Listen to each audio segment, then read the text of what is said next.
2 டிவைஸ்ல ஒரு டிவைஸ மூடிட்டு பேசணும்னா? சரிங்க. 2 டிவைஸும் ஓப்பன் பண்ணீங்கன்னா சவுண்ட் வரும். போட்டாச்சு. All the best. 2 ஒரு வீடியோ ஆரம்பிச்சிடமா பண்ணிக்கிறேன்.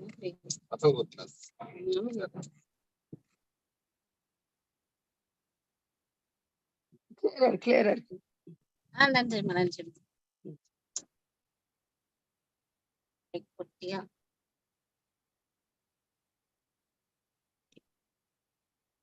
அனைவருக்கும் வணக்கம்.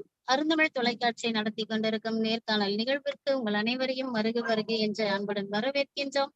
நாள் 6/6/2023 நேர்காணல் நிகழ்வு எண் 54.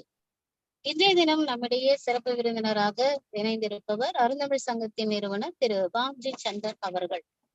இந்த நிகழ்விற்கு உற்ற துணையாக விளங்கி கொண்டிருக்கும் நம்முடைய அருமை அம்மா மனித விதைப்போம் தொலைக்காட்சியினுடைய நிறுவனர், மனிதம் விதைப்போம் அமைப்பினுடைய நிறுவனர் திருமதி ஜோதி மீனாட்சி அம்மையார் அவர்களுக்கு எங்களுடைய மனமார்ந்த நன்றியினை நாங்கள் தெரிவித்துக் கொள்கின்றோம். வாருங்கள் நேயர்களே, அருந்தமிழ் சங்க நிறுவனர் திரு பாஜி சந்தர் ஐயா அவர்களுடைய சாதனை சரித்திரத்தை இந்த நிகழ்விலே நாம் காண இருக்கின்றோம். பாஜி சந்தர் ஐயா அவர்கள் அருந்தமிழ் சங்கம், அருந்தமிழ் அரும்புகள், அருந்தமிழ் சோலை என்ற அமைப்பின் வழியாக பணியும் சமூக பணியும் மாற்றி வருகின்றார்.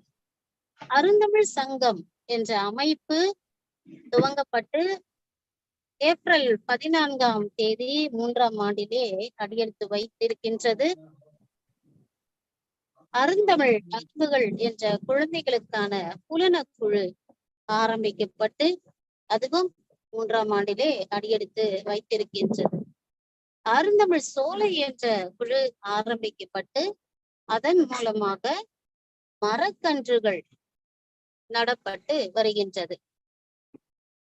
அந்த மரக்கன்றுகளை நம்முடைய இணைய வழி உறவுகள் அவரவர் இருக்கும் இடத்திலிருந்து மரக்கன்றினை நட்டு புகைப்படம் பதிவிட்டு வருகின்றார்கள். அந்த நிகழ்வை மிக சிறப்பான ஒரு உத்வேகத்துடன் தொடர்ந்து நடத்த திட்டமிட்டுள்ளதாக அருந்தமிழ் சங்கமும் அறிவித்திருக்கின்றது.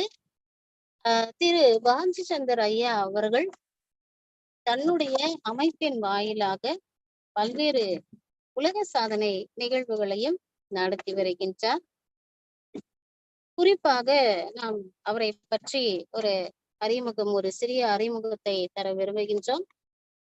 இந்த அருந்தமிழ் சங்கத்தின் மூலமாக தந்தையர் தினம் என்ற ஒரு நிகழ்வு ஆரம்பித்து அது தொடர்ந்து 200 மணி நேரம் உலகெங்கிலும் இருக்கக்கூடிய பல நபர்களை ஒருங்கிணைத்து நடத்தப்பட்டது.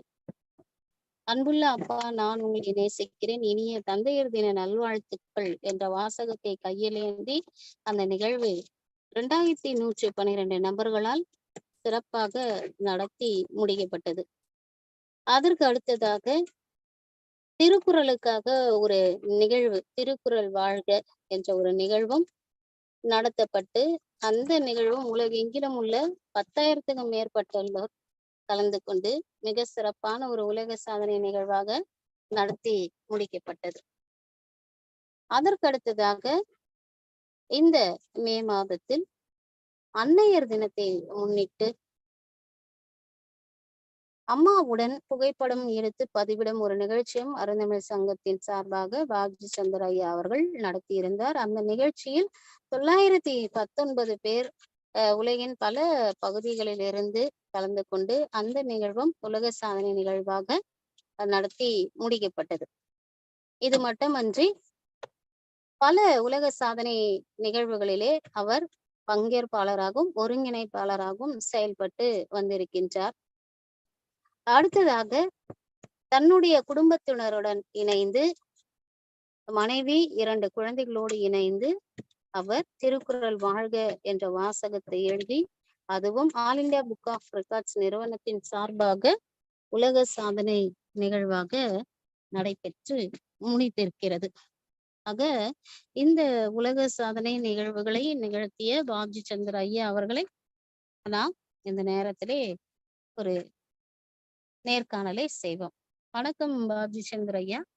வணக்கம். ஐயா, உங்களுடைய காணொளி சரி தெளிவா தெரியல. முதல்ல உங்களை நீங்கள் அறிமுகப்படுத்திக் கொள்ளுங்கள். உங்களுடைய பெயர், உங்களுடைய பூர்வீகம், அடுத்ததாக உங்களுடைய கல்வி, பணி இதை குறித்து நீங்கள் ஒரு சிறிய அறிமுகத்தை தரும்படியாக உங்களிடத்துல நாங்கள் கேட்டுக்கொள்கிறோம். அனைவருக்கும் வணக்கம். என்னது சொந்த ஊர், நான் பிறந்து வாழ்ந்தது சென்னை. அப்பா அம்மாவுடைய ஊர் குமரி மாவட்டம். நம்முடைய தமிழ்நாட்டின் கடைக்கோடி மாவட்டம் கன்னியாகுமரி. அதுதான் எங்களது சொந்த ஊர். என்னுடைய பெயர் உங்களுக்கு தெரியும், பாப்ஜி சந்தர். அதுலயும் நிறைய பேருக்கு தெரியும் என்ன இந்த பெயரு ரொம்ப வித்தியாசமான பெயரா இருக்குன்ட்டு. அதுக்கு ஒரு அப்புறம் சொல்லலாம். அப்புறம் எனது அப்பா அம்மா பத்தி சொல்லணும். அப்பா நல்லநாயகம், அம்மா விமலா. அவங்களும் நல்ல தமிழ் பெயர் வச்சிருக்கு. இது எனக்கு மட்டும் பாப்ஜி சந்தர்ன்ற ஒரு பேர் வச்சிருக்காங்கன்னு அதுக்கு காரணம் இருக்கு. என்னுடைய படிப்பு பார்ப்போம், ஆட்டோமொபைல் இன்ஜினியர் முடிச்சிருக்கேன். இப்போ மெடிக்கல் லேப் டெக்னாலஜி முடிச்சிருக்கேன். பிஏ முடிச்சிருக்கேன். அது மட்டும் இல்லாம தமிழ் மீது உள்ள ஆர்வத்துக்கு தமிழ் இலக்கியம் முடிச்சிருக்கேன். அது மட்டும் இல்லாத எனக்கு நிறைய தமிழ் மீது பற்று. இந்த பற்றுக்கு காரணம் என்னன்றதை நம்ம பின்வரும் நேர்களும் நம்ம இப்ப பேசலாம். நன்றி ஐயா. ரொம்ப சிறப்பான முறையில அதாவது பயணத்துல இருக்கின்ற பொழுதும் கூட நீங்கள் இந்த நிகழ்விலே பங்கேற்று வருவதற்காக உங்களுக்கு வாழ்த்துக்களை நாங்கள் தெரிவித்துக் கொள்கின்றோம். அடுத்ததாக இந்த அருந்தமிழ் சங்கம் இதனுடைய பல்வேறு நிகழ்வுகளை நாங்கள் கண்டெடுத்து வருகின்றோம். ஐயா அவர்களுடைய இந்த தமிழ் பற்று என்று சொன்னார் அல்லவா, அந்த தமிழ் பற்று எப்போது ஆரம்பித்தது, அவர் அருந்தமிழ் சங்கம் என்ற ஒரு புலன குழுவை தொடங்குவதற்கு என்ன காரணம், அதில் அந்த உறுப்பினர்களை கொண்டு அவர் என்னவெல்லாம் தமிழ் பணியினை ஆற்றி வருகின்றார், இதை குறித்து நாம் காணலாம். ஒவ்வொரு நிகழ்விற்கும் ஒரு காரணம் இருக்கும். ஒவ்வொரு உலக சாதனைக்கு பின்னும் நிச்சயமாக ஒரு உழைப்பு இருக்கும். அந்த வகையிலே திரு பாப்ஜி சந்தர் ஐயா அவர்கள் தன்னுடைய பணியினோடு கூட இந்த அருந்தமிழ் சங்கத்தை நிறுவி, அவர் சொன்னது போல இந்த தமிழ் பற்றின் காரணமாக இந்த அருந்தமிழ் சங்கத்தை நிறுவி அதன் மூலமாக பல்வேறு கவியரங்கங்கள், உணர்வரங்கம், பேச்சரங்கம் என்று பல நிகழ்வுகளை அவர் நடத்தி வருகின்றார். சமீபத்தில் கூட கலைஞரின் 100ஆண்டு விழாவை முன்னிட்டு முத்தமிழ் வித்தகர் கலைஞர் என்ற தலைப்பிலே ஒரு கவியரங்கம் நடத்தப்பட்டது. அந்த கவியரங்கத்தின் வாயிலாக ஒரு 70 நபர்கள் கலந்து கொண்டு அந்த நிகழ்வை சிறப்பித்திருக்கிறார்கள். இந்த வகையிலே மிகவும் அருமையாக தன்னுடைய நிகழ்வை அவர் நடத்தி கொண்டே வருகின்றார். ஒவ்வொன்றாக நாம் அவரிடத்திலே கேட்டு தெரிந்து கொள்வோம். பாப்ஜி சந்தர் ஐயா,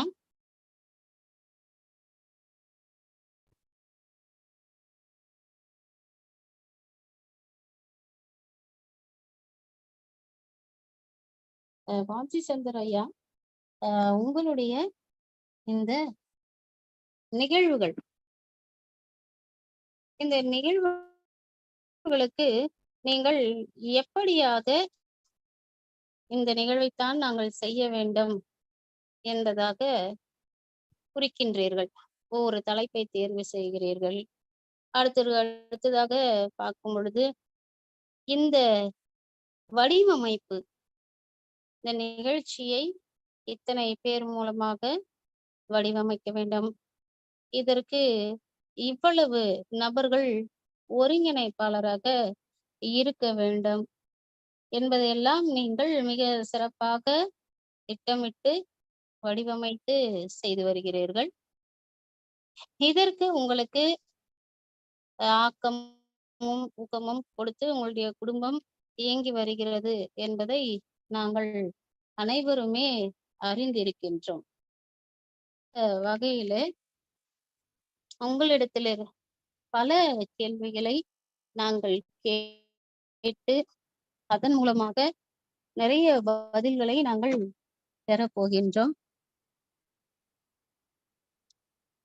நீங்கள் பல அமைப்புகளிலே இருந்தும் தமிழ் பணி ஆற்றி வருகிறீர்கள். இது மட்டுமின்றி நீங்கள் சமூக சேவையும் செய்து வருகிறீர்கள். பல விருதுகளை பெற்றிருக்கிறீர்கள், பல சான்றிதழ்களையும் நீங்கள் பெற்றிருக்கிறீர்கள்.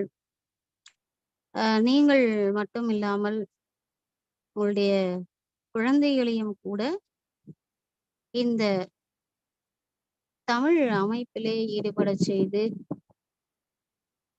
அவர்களையும் தொடர்ந்து தமிழ் பணியாற்றி இந்த இளம் வயதிலேயே அவர்களுக்கு பல உற்சாகம் இதெல்லாம் நீங்கள் கொடுத்து வருகிறீர்கள். உங்களுடைய இந்த தமிழ் ஆர்வம் நீங்கள் படிக்கின்ற போதிலிருந்தே ஏற்பட்டதாக நாங்கள் அறிகின்றோம். இந்த உங்களுடைய முயற்சி இவ்வாறாக தொடர்ந்து நடைபெறுவதற்கு நீங்கள் எப்படி திட்டமிட்டுக் கொள்கிறீர்கள்? பல்வேறு பணிகளுக்கிடையே இதற்கான நேரத்தை நீங்கள் எப்படி ஒதுக்கி வைக்கின்றீர்கள்? இதை பற்றி நம்முடைய அருந்தமிழ் டிவி நேயர்களுக்கு நீங்கள் சொல்லும்படியாக உங்களை நாங்கள் கேட்டுக்கொள்கின்றோம்.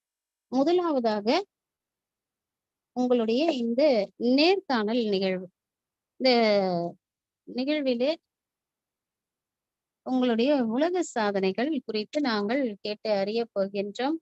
ஒவ்வொரு நிகழ்வாக நீங்கள் விளக்கமாக நம்முடைய நேயர்களுக்கு தெரிவிக்கும்படியாக நாங்கள் உங்களை அன்போடு அழைக்கின்றோம். தற்பொழுது இந்த கொரோனா காலகட்டத்திலே இணைய வாயிலாக தமிழ் பணிக்கு பல்வேறு கதவுகள் திறக்கப்பட்டன. பல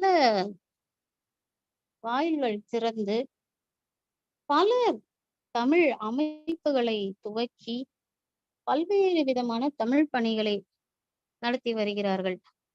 அந்த வகையில் நீங்களும் கூட நாங்கள் ஏற்கனவே குறிப்பிட்டதை போன்று பல பணிகளை நீங்கள் ஆற்றி வருகிறீர்கள்.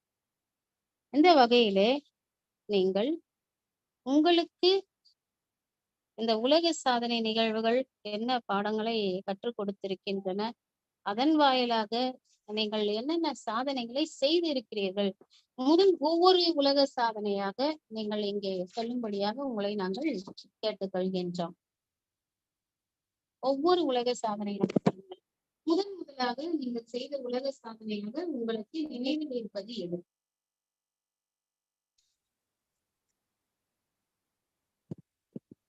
வணக்கம். எனக்கு நினைவில் இருக்கும் முதல் உலக சாதனையாக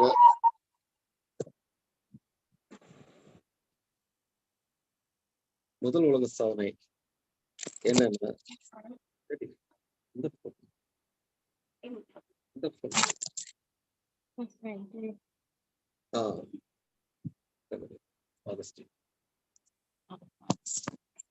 தந்தையர் தின உலக சாதனை நிகழ்வு. இந்த உலக சாதனை நிகழ்வை எப்படி நடத்தணும்ன்ற ஒரு எண்ணம் வந்ததுன்னா, அதாவது ஒவ்வொருத்தர் தமிழுக்காக செஞ்சிட்டு இருக்காங்க. அந்த தமிழை வளர்க்கும் தந்தைக்கு ஒரு சாதனை செய்ய வேண்டும் என்ற ஒரு எண்ணம். அதற்காக 2112 நபர்களை, பிள்ளைகள் அவங்க அப்பாவோட போட்டோ எடுத்து அதை நம்ம கிட்ட அனுப்பி அதை நாங்க சேர்த்து வச்சு அந்த பெயர் பட்டியலில் நாங்க ஒருங்கிணைச்சு நாங்க அவர்களுக்கு சான்றிதழ் all India book of records மூலமா உலக சாதனை சான்றிதழ் வாங்கி கொடுத்தோம். அதே போல எங்களுக்கு என்னன்னா, முன்னாடி எல்லாம் பார்க்கும்போது, அதாவது வீடுகள்ல பார்க்கும்போது சாமி படமும் இருக்கும், இறந்தவர்கள் புகைப்படமும் இருக்கும், இறைவனின் புகைப்படமும் இருக்கும்.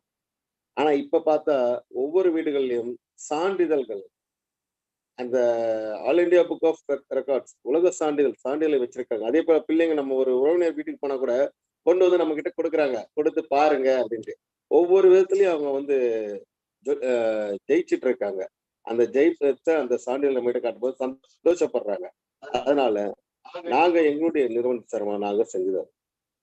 சரி,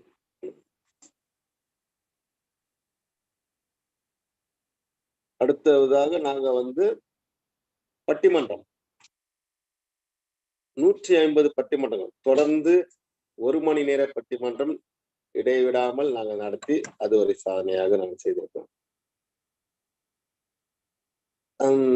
அந்த பட்டிமன்றம் நடக்கும்போது நிறைய தடைகள்லாம் இருந்தது.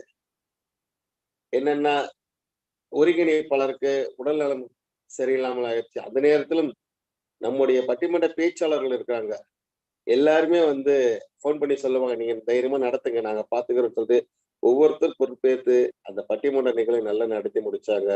அந்த 150 நாட்கள் பட்டிமன்றம் சிறப்பாக அமைந்து வலையொலி பக்கத்தில் அருந்தமிழ் சங்கன்ற நம்முடைய வலையொலி பக்கத்திலே நாங்கள் பதிவேற்றம் செய்து ஒவ்வொரு நாளும் அவர்கள் காணும்படி செய்தோம். அதை அந்த பட்டிமன்றம் எப்படி ஒரு சங்கம், அதாவது ஒரு சங்கம் பட்டிமன்றத்தை நடத்தினால் எப்படி இருக்கும் அப்படின்றத நாங்க செஞ்சு காட்டிட்டு, அதே போல இப்போதும்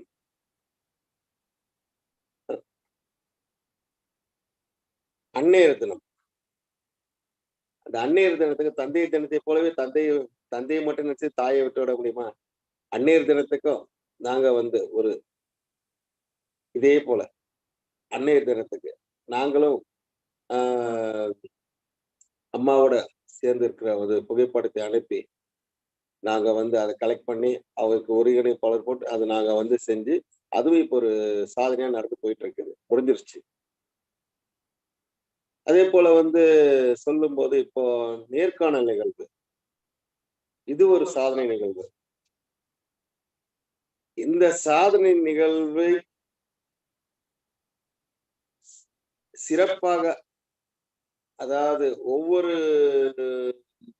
அதாவது தினந்தோறும் 1 மணி நேரம், ஆனா 1 மணி நேரம் பேருக்கு தான், அது 1.25 மணி நேரம் 1 மணி நேரம்லாம் ஆயிடுது. ஏன்னா சாதனை அவ்வளவு செஞ்சிருக்காங்க. ஏன்னா நம்ம அந்த நேர்காணல் எடுப்பவர்கள் சாதனையாளர்களை தான், உலக சாதனை குறித்த சாதனையாளர்களை தான் நாங்கள் சாதனை, அதாவது நேர்காணல் எடுத்துக்கொண்டே இருக்கிறோம். அதே போல எங்களது அந்த உலக சாதனை இந்த நிகழ்வுக்கு, அதாவது நேர்காணல் நிகழ்வுக்கு எங்களுக்கு பெரிதும் உறுதுணையாக அம்மா ஜோதி மீனாட்சி அம்மா இருக்கிறாங்க.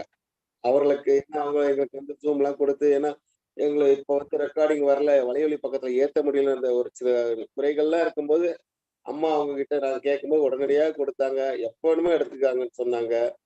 அந்த விஷயத்துல அவங்களுக்கு ரொம்ப நாங்க மனப்பூர்வமாக எங்களுடைய வணக்கத்தையும் எங்களுடைய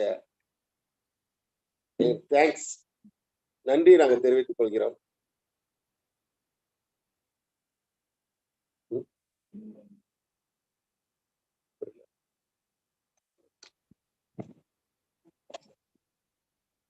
அருமை ஐயா. ரொம்ப சிறப்பான முறையில உங்களுடைய அமைப்பின் சார்பாக நீங்க நடத்திட்டு இருக்க இந்த நேர்காணல் நிகழ்வு, அடுத்து தந்தையர் தினம், அன்னையர் தினம் முன்னிட்டு நடைபெற்ற அந்த நிகழ்ச்சி, அதற்கு அடுத்ததாக நீங்கள் நடத்தின இந்த பட்டிமன்றம், இதை குறித்தெல்லாம் சொல்லிட்டு இருக்கீங்க. அப்புறம் இன்னொரு விஷயமும் நாங்கள் கேள்விப்பட்டோம். அது என்ன அப்படின்னு சொன்னா, குடும்பமாக நீங்கள் இணைந்து ஒரு உலக சாதனை நிகழ்ச்சியை பண்ணியிருக்கீங்க. அதை பத்தி நீங்க சொல்ல முடியுமா?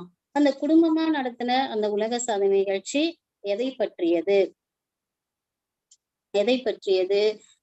எப்போ நீங்க அந்த நிகழ்ச்சியை பண்ணீங்க? அந்த எந்த அமைப்பு ஒரு உலக சாதனையாக அங்கீகரித்தார்கள்? அதனை குறித்து நீங்க சொல்ல முடியுமா?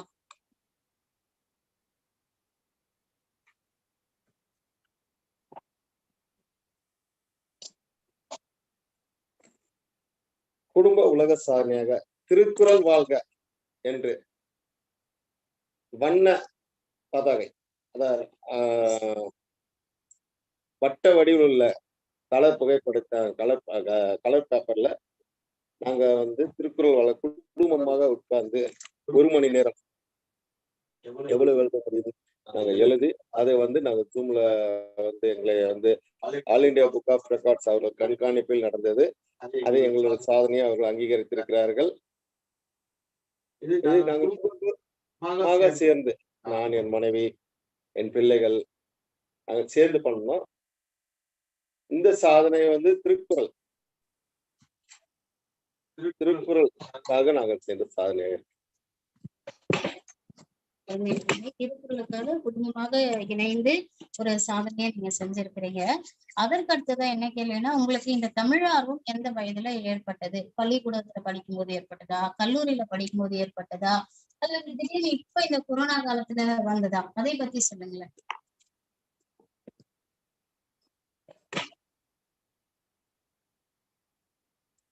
அதாவது கொரோனா வந்த பிறகு தமிழ் ஆர்வம் தமிழ் என்று நிறைய பேர் இருக்கிறார்கள். ஆனால் நான் அப்படி தமிழ் ஆர்வம் வரவில்லை. எனக்கு என்னுடைய பெயர் தான் பாப்ஜி சந்தர். நான் அதாவது எனக்கு தமிழ் ஆர்வம் வந்தது என்பது நான் ஒரு 8ஆம் வகுப்பு படிக்கும் போது கன்னியாகுமரி மாவட்டத்திலே புவியூர் கிராமம், அங்க ஸ்கூல்ல போட்டிகள் நடக்கும்போது கட்டுரை போட்டி நடந்தது. அந்த கட்டுரை போட்டியில் அதாவது 2வது பரிசு பெற்று அந்த சான்றிதழை என்னுடைய கல்யாணத்துக்கு அப்புறம் என் மனைவிடம் காட்டும் வரை நான் வைத்திருந்தேன். ஏன்னா அந்த அளவு எனக்கு, அதாவது நேற்றைய நம்முடைய நேர்காணல் நிகழ்வுல வரும்போது அம்மா சொல்லியிருந்தாங்க ஒரு வார்த்தை, அதை நீங்க கேட்டு கண்டுபிடிச்சு. அதாவது என்னன்னா, அந்த சான்றிதழ் என்னன்னா நம்முடைய பத்திரம் மாதிரி, டாக்குமெண்ட்ஸ் மாதிரி, அதாவது வீட்டு பத்திரம் மாதிரி பத்திரமா வச்சிருக்கணுமா அப்படின்னு சொல்லியிருந்தாங்க. நீங்க அதை நேருக்கு நிகழ்வு கேட்டிருந்தாலும் தெரிஞ்சிருக்கும். அதே மாதிரி நான் என்னுடைய 8ஆம் வகுப்பு படிக்கும்போது நான் வாங்கி ஒரு சான்றிதழை நான் என்னுடைய கல்யாணம் முடிஞ்சு என் ஒய்ஃபிட்ட காட்டின வரைக்கும் நான் வச்சிருந்தேன். அதுக்கப்புறம் இந்த சான்றிதழ் பார்த்தா நிறைய வந்தனால அது எங்க இருக்குன்னு தெரியல. அதே போல எனக்கு இப்போது வரவில்லை ஆர்வம். தமிழ் ஆர்வம் என்பது எனக்கு என்னன்னா, சின்ன வயசுலயே என்னுடைய, அதாவது நாங்கள் கிறிஸ்தவ குடும்பத்தை சேர்ந்தவர்கள், அந்த வசனம் இருக்கு இல்லையா, அந்த தமிழ் வசனம் போட்ட டிஷர்ட் போடணும்னு ஆசை அப்பவுமே இருந்தது. சின்ன வயசுல இருந்து அதை நான் செஞ்சிருக்கேன். அதே போல நான் பெங்களூர், அதாவது பக்கத்துல இருக்கிற, அதாவது கர்நாடக மாநில பெங்களூர்ல நான் பணியாற்றுகின்றேன். அப்ப பணியாற்றும் போது அங்கிருந்த தமிழ் நண்பர்களோடு, தமிழ் அமைப்புகளோடு எனக்கு தொடர்பு இருந்தது. அங்க உங்களுக்கு தெரிந்திருக்கலாம், முனுசாமி என்ற ஒரு தலைவர் அங்க இருந்து, அப்ப அந்த காலத்துல 2000த்துல இருந்தாரு. அப்ப அதே போல அங்க உள்ள தமிழர்களோடு நல்ல எனக்கு பழக்கம் இருந்தது. நான் பஸ்ல போகும்போது குமுதம்புக்கு, அந்த காலத்துல அப்போ 2000 குமுதம்புக்கு எடுத்து போகும்போது பக்கத்துல இருக்க வாங்கி படிச்சாரு. ஏன்னா அப்பவுமே பாத்தீங்கன்னா அந்த ஒரு இது இருந்தேன். அப்போ எங்களுக்கு வெளியூர்ல ஒரு சகோதர சிநேகம் இருந்தது. அதாவது என்னன்னா, எப்பவுமே சரி மனுஷனுக்கு பிரிச்சு பாக்குற புத்தி உண்டு. ஆனா வெளியூர்னு போயிட்டாங்கன்னு வச்சுக்கலாம், நம்மால தமிழன்டா அப்படின்ட்டு ஒரு எண்ணம் வரும். அப்போ அவனுக்கு ஜாதி தெரியாது, மதம் தெரியாது, இனம் தெரியாது. அவனுக்கு தெரிஞ்ச ஒன்னே ஒண்ணு தமிழ் என்ற ஒரு உணர்வு மட்டும்தான். அந்த தமிழ் உணர்வு எனக்கு சின்னதுலயே இருந்தது. அதே போல அவங்க அம்மா கேட்ட மாதிரி எனக்கு அந்த 8ஆம் வகுப்புல புவியர் சான்றிதழ் நான் வாங்கிறேன். அதே போல நான் 11ஆம் வகுப்பு படிக்கும் போது நம்முடைய முன்னாள் பாரத பிரதமர் மன்மோகன் சிங் அவர் அப்போ நிதி அமைச்சராக இருந்தார். அது அந்த காலத்துல. அப்போ ஒரு கட்டுரை போட்டி நடத்தினார்கள். அந்த கட்டுரை போட்டியில நான் கடைசியாக இந்திய பொருளாதாரம் அதாவது முன்னேறி இருக்கிறதா தாழ்ந்து இருக்கா அப்படின்ற மாதிரி முன்னேற வேண்டும் எனில் நம்முடைய பாரத அதாவது இவர் தான் நம்முடைய முன்னாள் முதல்வர். அப்ப வந்து முன்னாள் பாரத பிரதமராக இருந்தவர், அதாவது நிதி அமைச்சராக இருந்தார். அப்ப அவருடைய பெயரை நான் அதுல மென்ஷன் பண்ணி நான் எழுதியிருந்தேன். அவர் நினைத்தால் ஆகும்ட்டு. அப்ப என்னை கூப்பிட்டு இந்த வயசுல நீ என்னடா அரசியல் எல்லாம் பேசுறேன் என்னை கூப்பிட்டு கேட்டாங்க. அதுலயும் நான் வெற்றி பெற்றேன், சான்றிதழ் வாங்கினேன். அதுக்கப்புறம் வந்து இந்த எங்களுடைய சர்ச் ஆக்டிவிட்டிஸ்ல பாத்தீங்கன்னா பிபிஎஸ்ன்னு ஒண்ணு இருக்கு, அதாவது விடுமுறை வேதாம பள்ளி. அதுல வந்து நான் வந்து பிள்ளைகளுக்கு வந்து அவங்களுக்கு அந்த ஒழுக்கமா இருக்கிறதுக்கான அந்த அதாவது எப்படி அந்த போதனைகள் சொல்லுவாங்க எங்க இதுல, அதெல்லாம் நான் வந்து கற்றுக் கொடுத்திருக்கிறேன். அதே போல பிள்ளைகளுக்கு நான் பாடல்கள், அதே போல வந்து எங்க டான்ஸ், அப்புறம் வந்து நாடகம் போது ஒரு ஸ்கிரிப்ட் நானே ரெடி பண்ணுவேன், அத நானே தயாரிப்பேன், நானே தயாரிச்சு நானே எழுதி நானே எல்லாமே நானே பண்ணிட்டு ஆளுங்களை செட் பண்ணிட்டு, அதாவது நான் பெங்களூர்ல இருக்கும்போது இதெல்லாம் நான் ரெடி பண்ணிட்டு இங்க வந்து ஒரே நாள் நைட் ரெடி பண்ணிட்டு அடுத்த நாள் சர்ச்ல ப்ரோக்ராம் பண்ணிட்டு நான் பிரைஸ் வாங்குவோம் நாங்க. அதே போல எந்த ஒரு போட்டிகள் நடந்தாலும் சரி, சர்ச் ஆக்டிவிட்டிஸ்ல நடந்தாலும் நான் அதுல கலந்துப்பேன். கலந்து கொண்டு வெற்றி பெற என்னுடைய பெருமுயற்சி வந்து வெற்றி பெறணும், அந்த ஒரு இதுதான் இருக்கும். அதாவது நான் வந்து என்னுடைய சிறு வயதுல இருந்து கிரிக்கெட் ஆர்வம் ரொம்ப அதிகம். ஆனாலும் கிரிக்கெட் ஆர்வம் இருக்கும்போது நம்முடைய அணி தோக்குற மாதிரி நிலைமை வந்துனா நான் பார்க்க மாட்டேன், முதலே வெளியே போயிடுவேன். அதே போல நான் ஒரு முயற்சியை எடுத்துக்கொள்ள அதுல வெற்றி பெறணும், அதை வெற்றி பெறணும் நான் கண்டிப்பா வந்து அதுல ரொம்பவும் ஆர்வமா இருப்பேன். எந்த ஒரு பணியை எடுத்துக்கிட்டாலும் அதுல நான் வெற்றி பெறணும், வெற்றி பெறல முடியல அப்படின்னு தெரிஞ்சா ஒரு கிரிக்கெட்டா இருந்தா கூட நான் அதுல இருந்து பாதியில விளையாடுவேன் அப்படின்னு சொல்லி ஐயா சொல்லி இருக்கிறாரு. அப்ப எடுத்த காரியத்துல ஜெயிக்கணும் அப்படின்றதுதான் அவருடைய எண்ணமா இருந்தது. சின்ன வயசுல இருந்தே வந்து அவருடைய அந்த பள்ளிக்கூடத்துல வந்து அவரு தமிழ் ஆர்வம் கொண்டதாக நமக்கு விஷயத்தை தவிர எல்லாம் வந்து அவர் சொல்லி இருக்கிறார். உண்மையாகவே அதாவது அடுத்த மாநிலத்துல போனாலும் அங்கேயும் வந்து தமிழோட வந்து அங்க ஒரு சகோதர சிநேகம் இருக்கும். அதை உருவாக்குறது எதுன்னா அந்த தமிழ் அப்படின்ற நம்முடைய அந்த மொழிதான் என்ற விஷயத்த நமக்கு தெளிவா வந்து சொல்லி இருக்கிறாரு. அடுத்ததான் நம்ம கேட்போம் என்ன அப்படின்னா, அவருடைய இந்த அமைப்பு சார்ந்த பணிகள் எல்லாம் நம்ம பார்த்துட்டோம் விரிவாகவே. நாமே கூட நல்ல ஒரு அறிமுகம் கொடுத்திருந்தோம். இந்த கவிதை எழுதுவது அதை பத்தி நம்ம வந்து கேட்கலாம். கவிதை எழுதி இருக்கிறது, அவருடைய எழுதின கவிதைகள் வந்து கவிதை தொகுப்புல வந்திருக்குதா, இந்த விஷயத்த நம்ம வந்து கேட்கலாம். அடுத்து வந்து அவர் எதனா புத்தகமும் வெளியிட்டு இருக்கிறாரா அப்படின்ற விஷயத்த பத்தி நம்ம கேட்போம். பாப்ஜி சந்தர் ஐயா, நீங்கள் கவிதையை எப்ப எழுதுனீங்க? நீங்க எழுதின கவிதைகள் வந்து புத்தகத்துல வெளியில வந்திருக்கா, அல்லது நீங்க ஏதாவது கவிதை புத்தகம் எல்லாம் வெளியிட்டு இருக்கிறீங்களா? இந்த விஷயத்தை பத்தி நம்முடைய அருந்தமிழ் நேயர்களுக்கு தெரிவிக்கும்படியாக நான் கேட்டுக்கிறேன்.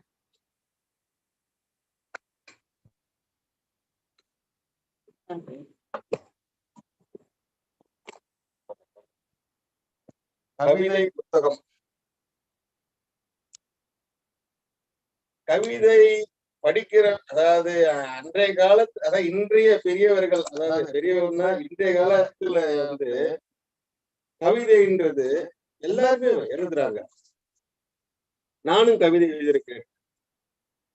எங்கள் தமிழ் ஆசிரியர்கள் நாங்க படிக்கும் போது சொல்லுவாரு, ஒருத்தரை கூப்பிட்டு ஒரு கவிதை சொல்லும் போது நாங்க வந்து சார் ஐஸ் வைப்போம். எப்படின்னா, சார் உங்களுடைய பேச்சு எப்படி இருக்குன்னா, தோட்டா குண்டுகளா, தோட்டத்து வண்டுகளா, கேட்போர் உள்ளங்களை துளைத்துக் கொண்டே செல்கிறதேன்னு சிரிப்பாரு. அப்புறம் வந்து ஏதாவது வேற கவிதைகளை சொல்லுங்கன்னு சொல்லுவோம். சார் நீங்க ஒரு நாள் வரலன்னா நாங்க எப்படி இருக்குன்னு தெரியுமா? கொட்டுகின்ற மலையிலே, கோபுரத்தின் உச்சியிலே சிக்கி கொண்ட பட்டம் போல அப்படின்னு நாங்க சொல்லுவோம். அப்போ இந்த மாதிரியான கவிதைகள்லாம் நாங்க சின்னதுல எழுதியிருக்கோம். அதே போல கவிதைகள் ஆளுமைகளை போட்டோம் என்று ஒரு புத்தகம் நாங்கள் வந்து கடந்த வருடம் நம்முடைய அருந்தமிழ் சங்கத்தின் மூலமாக அந்த புத்தகத்தை வெளியீடு செய்திருக்கிறோம். கவிதை புத்தகம். இந்த கவிதை புத்தகத்திலே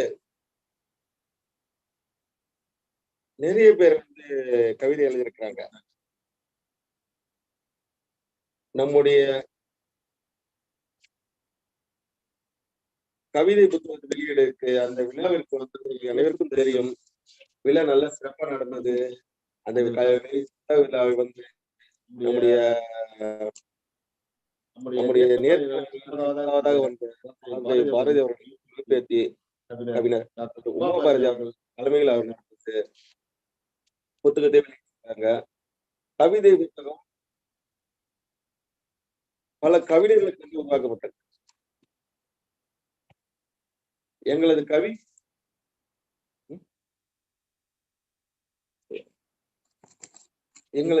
புத்தகத்தை ஆளுமலை போற்றுவோம் என்ற புத்தகத்தை நாங்கள் வெளியீடு செய்திருக்கோம். ஆளுமைகளை போற்றுவோம் இந்த கவிதை புத்தகம் மகாகவி பாரதியார் அவர்களுடைய வம்சாவளி திருமதி உமா பாரதி அம்மையார் அப்படிங்கிறவங்களால வெளியிடப்பட்டது அப்படின்னு சொல்லியிருக்காங்க. நான் முடிந்த வகையில அந்த கவிதை புத்தகம் எப்படி அருந்தமிழ் சங்கத்திற்காக ஒரு நூலாக அது வெளிவந்திருக்கிறது. அதற்கு அணிந்துரையாக தமிழாளியினுடைய நிறுவனர் திரு வீரவன் ஐயா அவர்களும், அதற்கு அடுத்ததாக வாழ்த்துறையாக ஜெர்மனியிலிருந்து நகுலா சிவநாதன் அம்மையார் அவர்களும், வாழ்த்துறை உமா பாரதி அம்மையார் அவர்களும், அதற்கு அடுத்ததாக சுவிட்சர்லாந்திலிருந்து பொன் முருகவேல் ஐயா அவர்களும் எழுதியிருக்கிறதாக நாம் அறிகின்றோம். மேலும் இதிலே வந்து பார்க்கும் பொழுது கிட்டத்தட்ட 60 தலைவர்கள் ஒவ்வொரு மாதமும் பிறந்த மறைந்த தலைவர்கள் என்ற வரிசையில ஜூன் வரை, ஜனவரி முதல் ஜூன் வரை உள்ள அந்த 60 தலைவர்கள், ஒரு தலைவரை பற்றி 2 நபர்கள் என்ற வரிசையில ஒரு 120 கவி பெருமக்கள் அந்த நூலுக்கு கவிதையை கொடுத்திருந்தார்கள். அது மிக சிறப்பான முறையிலே நடந்தது. இந்த கவிதை வெளியீட்டு விழா குறித்தும் சென்ற ஆண்டு அருந்தமிழ் சங்கம் கொண்டாடிய அந்த முதல் ஆண்டு அந்த ஒரு நிகழ்வு விழா, அந்த விழாவை குறித்தும் நாம் அருந்தமிழ் சங்க நிறுவனர் திரு பாப்ஜி சந்தர் ஐயாவோட கேட்கலாம். ஐயா, அந்த விழா வந்து நீங்க ஒண்ணு நடத்திருக்கீங்க, அது வந்து அந்த விழா எப்படி நடைபெற்றது, எங்கு நடைபெற்றது, யாரெல்லாம் வந்து அந்த விழாவுக்கு வந்து கலந்து கொண்டார்கள், இந்த தகவல்களை நம்முடைய நேயர்களுக்காக சொல்லுங்க.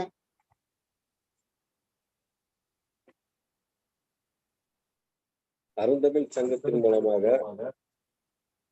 நாங்கள் நடத்திய அந்த விழாவானது அரக்கோணம், ராணிப்பேட்டை மாவட்டம் அரக்கோணத்தில் மையப்பகுதியில் உள்ள டவுன் ஹால்ல நடக்கும். யாரெல்லாம் கலந்து? தமிழ் அறிஞர்கள் கலந்து கொண்டார்கள், கவி படைத்தவர்கள் கலந்து கொண்டார்கள், அரும்புகள் கலந்து கொண்டார்கள், அரும்புகள் குடும்பத்தினர்கள் கலந்து கொண்டார்கள், தமிழ் ஆர்வலர்கள் கலந்து கொண்டார்கள், பத்திரிகையாளர்கள் கலந்து கொண்டார்கள். அதாவது இன்னொரு விஷயம் என்னன்னு சொல்லணும்னா, எங்களது அமைப்பை நேசிக்கின்ற எங்களது உறவுகள் கலந்து கொண்டார்கள். விழா சிறப்பாக நடைபெற்றது. விழாவினை நம்முடைய மணி டாக்ஸ் யூடியூபர்ஸ் அவர் மூலமாக நாங்கள் வந்து வலையொலி பக்கத்தில் நாங்கள் வெளியிட்டிருக்கோம். நாங்கள் செய்யவில்லை.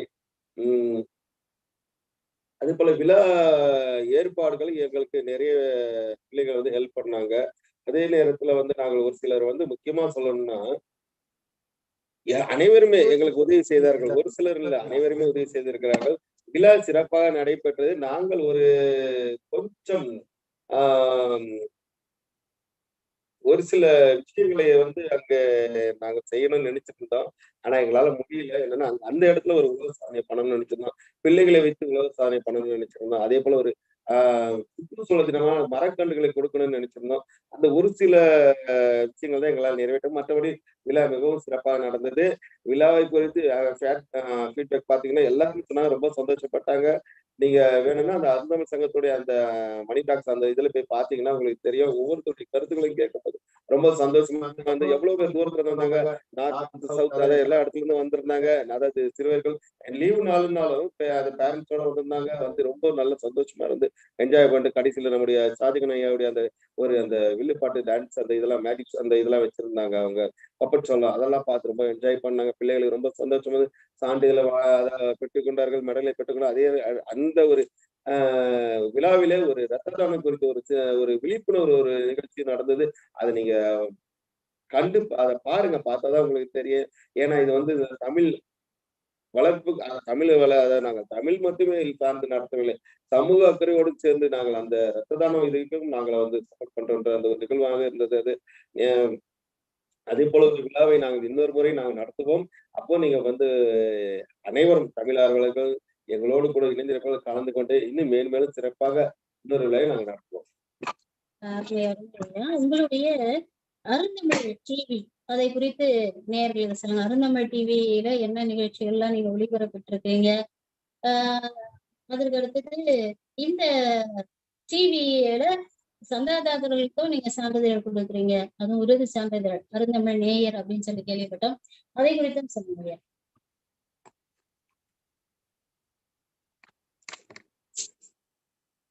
அருந்தமிழ் வலையொலி பக்கத்தை பற்றி ஒரு கேட்கும்போது, நாங்க வந்து அந்த வலையொலி பக்கத்தை வந்து நாங்கள் ஒரு விளம்பரத்திற்காக அதை நாங்கள் பயன்படுத்தவில்லை. வலையொலி பக்கம் என்பது ஒரு முறை நாம் சேமித்து வைப்பது போல ஒரு உண்டியல் மாதிரி, நம்மளுக்கு தேவையான எப்பனா சேர்த்து வைக்கலாம் அப்படின்ற மாதிரி, நம்மளுக்கு எப்ப தேவையோ அப்ப எடுத்துக்கலான்றது. திடீர்னு அன்னைக்கு பேசும்போது ஏதோ ஒரு கருத்து, நல்ல கருத்து சொன்னாங்களே அம்மா, நான் கூட பேசும்போது சொன்னேன், நேற்று நேர்காணல அம்மா பேசும்போது அந்த ஒரு வார்த்தையை சொன்னாங்களே, அந்த ஒரு வார்த்தை தானங்க. அந்த ஒரு வார்த்தை அதாவது லைவ்ல போயிட்டே இருக்கும்போது கேட்கணும்னா நம்மளுக்கு மறந்துடும். அடுத்த முறை அதை எடுத்து பார்க்கணும் போது அப்ப வலையொலி பக்கத்துல இருந்தா ரொம்ப யூஸா இருக்கும் இல்லையா, அதுக்காக நாங்கள் தொடங்கியதான் வலையொலி பக்கம். அந்த வலையொலி பக்கத்துல நாங்க சப்ஸ்கிரைப் பண்ணுங்கன்னா நாங்க யாரும் முதல்ல சொல்லவே இல்லை. ஏன்னா நம்ம இதுல சேனல்ல பாத்தீங்கன்னா 2019 நாங்க இந்த அருந்தமிழ் சங்கத்துக்கு தொடங்கினோம். சேனல் அதாவது அன்னையில இருந்து இன்னைக்கு நாங்க அருந்தமிழ் சங்கத்துல அந்த வலையொலி பக்கம் இருக்குது. நாங்கள் யாரையும் வற்புறுத்தியோ நாங்கள் யாரையும் எங்களை சப்ஸ்கிரைப் பண்ணணும்னு நாங்க சொன்னதே இல்லை, நாங்க கேட்டது கூட கிடையாது. ஆனா இப்ப நாங்க வந்து ஒரு சான்றிதழ் தருகிறோம். ஏன்னா ஒரு சில குளறுபடிகள் இப்ப வந்து நடந்துட்டு இருக்குது. என்னன்னா நம்மளுக்கு லைவ் ப்ரோக்ராம் போடணும். லைவ் போட்டாதான் மக்கள் அதை பிள்ளைகளுக்கு கொஞ்சம் வசதியா இருக்கும்.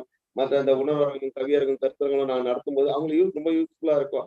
அதனால நாங்க சப்ஸ்கிரைபர் அதிகமாக தேவைப்படுறதுனாலதான் நாங்கள் வந்து இப்போது அந்த நேயர்களுக்காக அருந்தமிழ் நேயர் என்ற சான்றிதழை நாங்க கொடுத்துக்கிட்டு வரோம். எவ்வளவு பேர் வந்து எங்க தனிப்பதில போட்டு அனுப்பிட்டு இருக்காங்க, நிறைய பேர் வாங்கிட்டு இருக்காங்க. அதே போல வந்து அதாவது எங்களால் முடியும், நாங்க போய் ஒரு இடத்துல போய் நான் வந்து ஒரு பிசினஸ் பண்ணிட்டு இருக்கேன். என்னுடைய நிறுவனர் அதாவது ஒரு ஆசிரியராக இருக்கிறார்கள். எங்களால முடியும், எங்களுக்கு சொந்தம் பந்தம் நாங்க போய் கேட்கலாம். நாங்களா கேட்டு போடுவதை விட ஆர்வமாக வந்து போடுவதுதானே அதுதான் சிறப்பு. அதனால நாங்க வந்து அந்த வலைவழி பக்கத்தை வந்து நாங்கள் இப்போதுதான் நாங்கள் அதை கேர் பண்ணிட்டு இருக்கோம். அதே போல வந்து நீங்களும் இதை பார்க்கும் போது உங்களுக்கு தெரியும், நல்ல பண்ணிட்டு இருக்கோம். கருத்தகம் கவியரங்கம்லாம் நடத்திட்டு இருக்கோம், பட்டிமன்றங்கள்லாம் நடத்திட்டு இருக்கும்போது கண்டிப்பா எங்களுக்கு தேவையான ஒன்று தானே அது. எங்களுக்கு தேவையில்லாத இல்லையே, எங்களுக்கு கண்டிப்பா இருந்தால் இன்னும் சிறப்பாக இருக்கு அல்லவா லைஃப் போடுவோம். அதுக்காக தானே நாங்கள் இந்த வலையொலி பக்கத்தை வச்சிருக்கோம். இப்போ ஒரு இப்ப நம்முடைய அருமகள பிள்ளைங்க நிறைய ப்ரோக்ராம் பண்ணிட்டு இருக்காங்க. அந்த ப்ரோக்ராம் ஒரு 5 வருடம் கழிச்சு அவங்க பார்க்கணும் போது இப்ப நான் பண்ணதா இந்த ப்ரோக்ராம் நல்லா இருக்குது, ஐயோ நான் அப்பவே இந்த சான்றிதழ்லாம் வாங்கியிருக்கேன். ஏன்னா நிறைய நம்முடைய அருமகள பிள்ளைங்களை பாத்தீங்கன்னா நிறைய சான்றிதழ் வாங்கியிருக்காங்க. ஒரு மாதம் தொடர்ந்து ஒரு மாதத்துக்கு ப்ரோக்ராம், அதாவது கோடை விடுமுறை கோடை விழா நடந்தது. அதாவது 30 நாட்கள் எவ்வளவு பிள்ளைகள் சான்றிதழ் கொடுத்துருக்கோம் தெரியுமா, எவ்வளவு பிள்ளைகள் கலந்துருக்காங்க. இதெல்லாம் பார்க்கும்போது சரி நான் சாதாரணமா தொடங்கணும், ஒண்ணுமே இல்லாம தொடங்கணும். அப்ப இந்த பிள்ளைங்க இவ்வளவு ஆர்வமா இருக்கணும், இந்த பிள்ளைங்க கொடுத்துருக்கிறது அதுக்கு ஒரு நன்றி கண்டிப்பாக சொல்வேன். இவர்களுக்கு ஏதாவது செய்யணும் அப்படின்ற ஒரு எண்ணம் தான். அதே போல எங்களுக்கு நாங்க இந்த வலையொலி பக்கத்தை வரும்போது ஒவ்வொரு நாள் நினைப்பு யாராவது சப்ஸ்கிரைப் பண்ணிருக்காங்கன்னு பார்க்கும்போது யாரும் பண்ணிருக்க மாட்டாங்க. இருந்தாலும் பரவாயில்ல பார்ப்போம் அப்படின்ட்டு பார்த்துருக்காங்களான்றது அந்த வாட்ச் டைம்னு ஒண்ணு இருக்கு. அந்த வாட்ச் டைம் பார்க்கும்போது பார்த்துருக்காங்க, பரவாயில்ல பார்த்துருக்காங்களா பரவாயில்ல, அது ஒரு சந்தோஷம் எங்களுக்கு.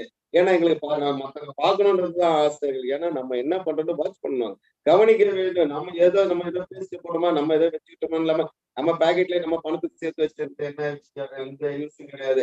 அது ஒரு 4 பேருக்கு பயன்படுத்தும் போதுதான் 4 பேருக்கு யூஸ் ஆகும். அப்பதான் அந்த பணம் வந்து 1, 2 அதாவது 4 10 100 நமக்கு திரும்ப கூட கிடைக்கின்ற ஒரு விஷயம் இருக்கு. இந்த வலைவழி பக்கத்துக்கு வந்து நாங்க அதனாலதான் நாங்க சான்றிதழ் கொடுத்துட்டு இருக்கோம். ரொம்ப நல்ல ரெஸ்பான்ஸ் இருக்குது. எவ்வளவு பேர் சொன்னாங்க நீங்க பண்ணுங்க, அதாவது எதிர்மறையான தாக்கம் அதாவது பேச்சுக்கள்லாம் வரும்னு தான் சொன்னாங்க. அது வந்தாலும் கவலை கிடையாது. ஏன்னா எதிர்மறையா பேசுவது என்னைக்குமே தோக்கணும்னா பேசுவான், ஜெயிக்க பேச மாட்டான். எனக்கு தெரியும். ஆனா நான் 2019 இந்த இது அருந்தமிழ் தொடங்கும் போது எவ்வளவு பேர் பேசுவாங்கன்னு தெரியும். எத்தனை பேர் எங்களை ரிமூவ் பண்ணாலும் தெரியும். ஆனா ரிமூவ் பண்ணாலும் பத்தி நான் கவலைப்பட்டது கிடையாது. ஆனா என்னை சேர்த்தவங்களை நான் வச்சு எங்களை சேர்த்தவர்களை விட்டு நாங்கள் வெளியே வந்தது கிடையாது. நாங்கள் யாரிடமும் போயிட்டு சேர்ந்து எங்களை ரிமூவ் பண்ணிட்டு நாங்கள் சேரவும் மாட்டோம். ஒரு சில விஷயம் இருக்கிறது. அதே போல நிறைய பேர் எங்கிட்ட தொடக்கத்தை சொன்னாங்க, உங்களெல்லாம் முடியாது, எல்லாம் முடியாது, ஏன் கஷ்டப்படுறீங்க, டைம் வேஸ்ட், மணி வேஸ்ட். நாங்கள் டைமையும் நேரத்தையும் பார்க்கவில்லை, பணத்தையும் பார்க்கல. நேரத்தையும் பணத்தையும் பார்த்துதான் நாங்கள் எங்கேயோ இருந்திருப்போம். ஆனால் நாங்கள் நேரத்தை எங்களுக்கு வேணா இறைவன் கொடுத்தது நேரம், அதான் இறைவன் கொடுத்தது பணம், எங்களுக்கு இருக்கிறது எங்களுடைய அறிவு யூஸ் பண்ண, அதாவது நாம் பயன்படுத்திக் கொள்வோம். எனக்கு திருமணம் மனைவி சொல்ற ஒரு விஷயம் என்னன்னா, அதாவது பிள்ளைகள், அதாவது என்னுடைய மனைவி படிப்புக்கு கல்லூரியிலே பாடம் எடுக்கிற அளவுக்கு அறிவு இருக்கிறது, எவ்வளவு விஷயங்கள் இருக்குது. ஆனா என்கிட்ட சொல்லுவாங்க, இது மாதிரி பட்டத்துக்கு முடியாம இருக்கிறேன். அதற்கான ஒரு ஏற்பாடுதான் இது. நான் அதனாலதான் நான் என்னுடைய மனைவி ஃப்ரீடம் கொடுத்திருக்கேன். அது எதை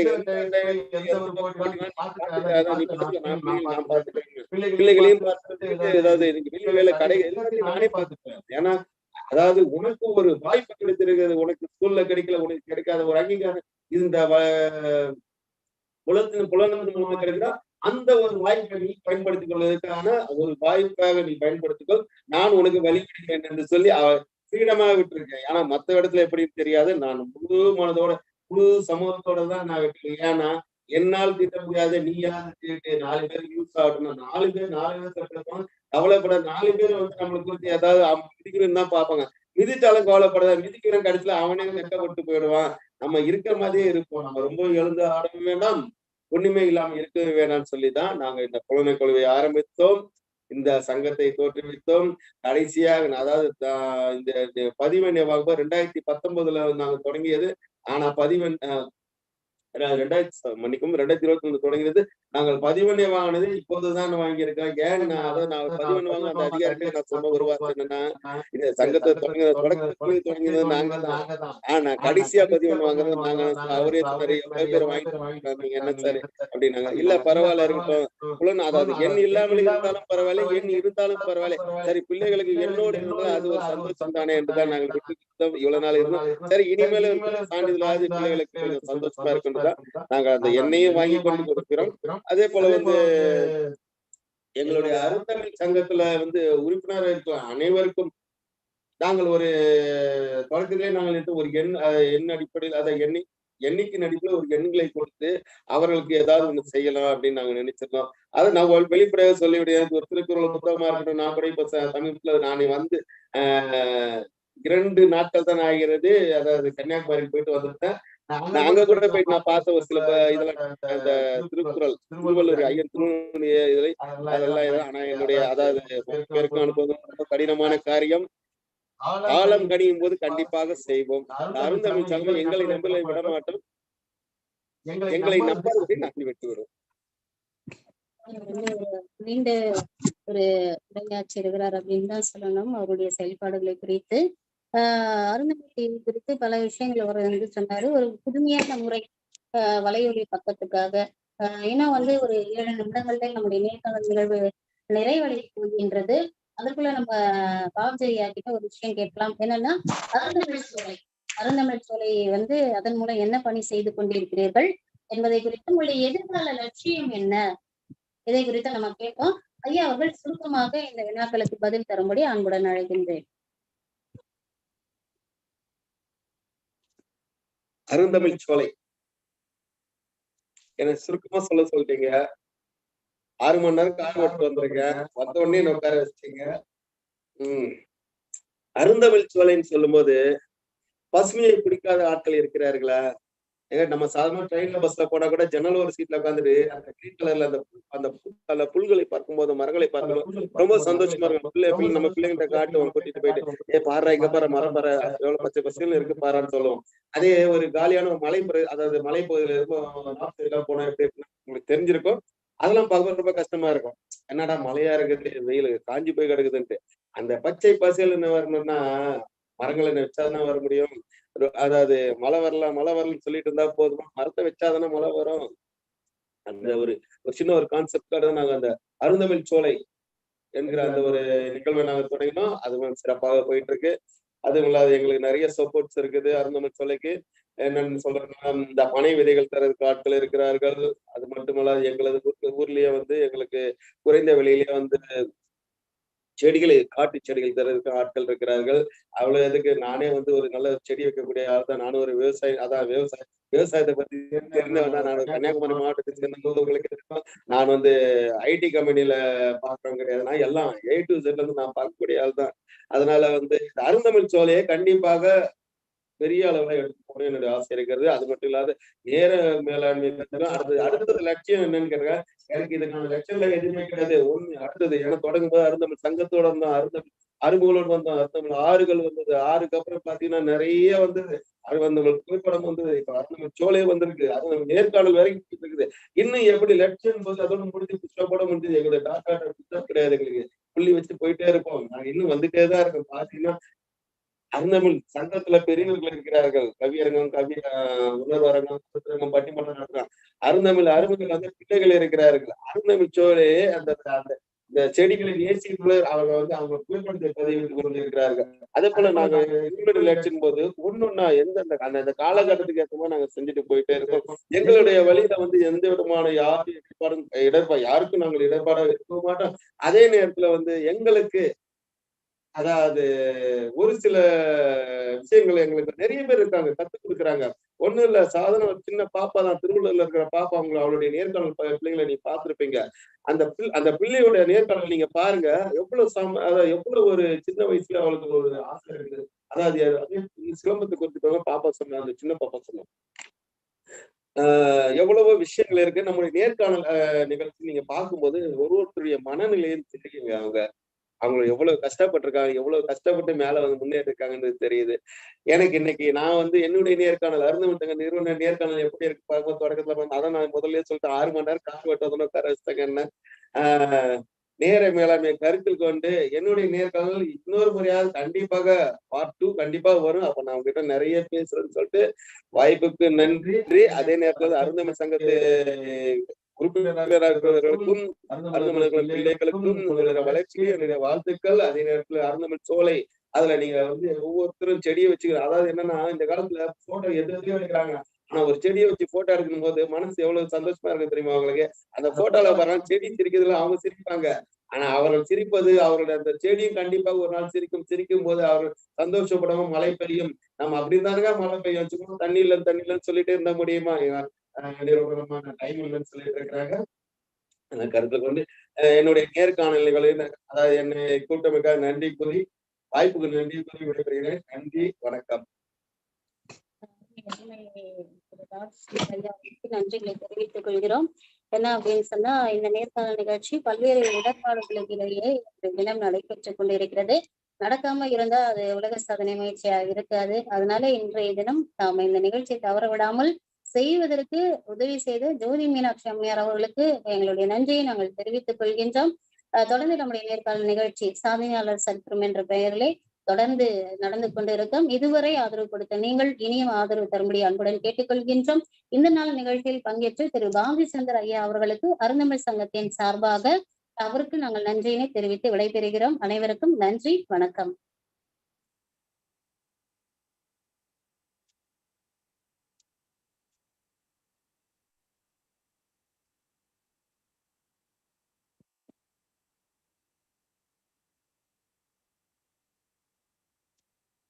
நாளை நாம் மீண்டும் வேறொரு ஆளுமையோடு இந்த நேர்காணல் நிகழ்ச்சியில மீண்டும் உங்களை சந்திக்கிறேன். அதுவரை உங்களிடம் விடைபெறுவது ஜோ கேத்ரின் மிட்டில்டா. நன்றி, வணக்கம்.